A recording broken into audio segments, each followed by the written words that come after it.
Do you feel the vibes?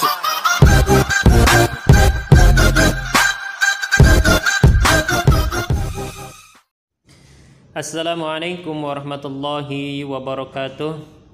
Selamat berjumpa kembali anak-anakku di rumah. Bagaimana kabar kalian? Ya, mudah-mudahan semua selalu dalam lindungan Allah Subhanahu wa taala. Amin ya rabbal alamin.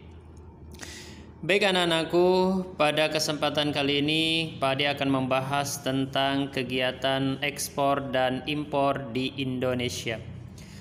Perdagangan internasional merupakan salah satu wujud kegiatan ekonomi yang dilaksanakan antar bangsa untuk memenuhi kebutuhan bersama. Kegiatan tersebut disebut ekspor dan impor. Ekspor adalah kegiatan menjual barang atau jasa ke negara lain, sedangkan impor adalah kegiatan membeli barang atau jasa dari negara lain. Kemudian tujuan dari kegiatan ekspor dan impor diantaranya yang pertama adalah untuk memenuhi kebutuhan dalam negeri akan barang dan jasa, mendorong peningkatan produktivitas hasil produksi, memperluas lapangan kerja, serta menambah devisa negara. Selanjutnya, bentuk kegiatan ekonomi antar bangsa ini terbagi menjadi tiga. Yang pertama, kerjasama bilateral. Yang dimaksud kerjasama bilateral yaitu kerjasama antar dua negara. Contoh seperti kerjasama antara Indonesia dengan Jepang.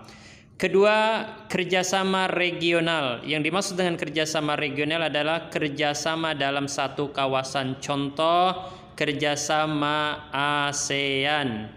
Dan yang ketiga, kerjasama multilateral, yaitu kerjasama dengan beberapa negara lain di dunia. Contoh, kerjasama OPEC dan kerjasama WTO.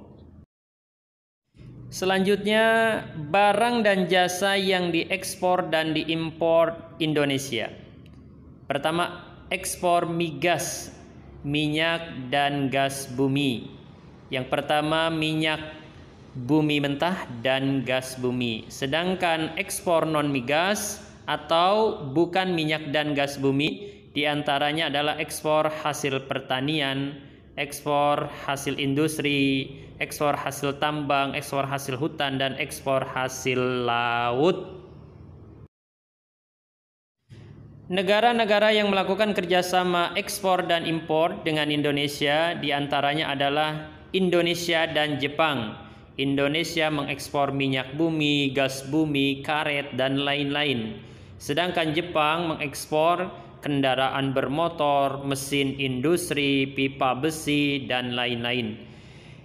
Kerjasama Indonesia dan Malaysia. Indonesia mengekspor tembakau, udang, dan kayu lapis. Sedangkan Malaysia mengekspor ke Indonesia makanan kaleng, pupuk, dan mesin-mesin.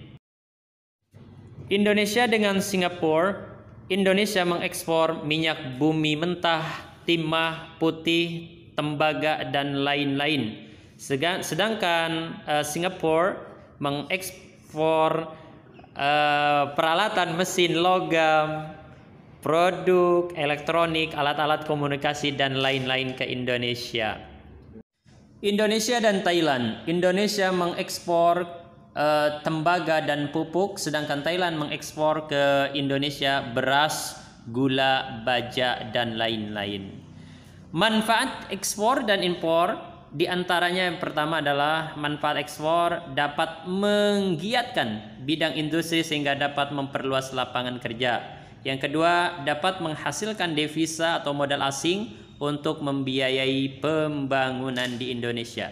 Manfaat impor yang pertama dapat meningkatkan kesejahteraan konsumen dalam negeri karena terpenuhinya kebutuhan barang dan jasa. Yang kedua, impor mesin industri dapat mengembangkan industri dalam negeri. Itulah sedikit manfaat kegiatan ekspor dan impor di Indonesia. Demikianlah anak-anakku materi pada pekan ini.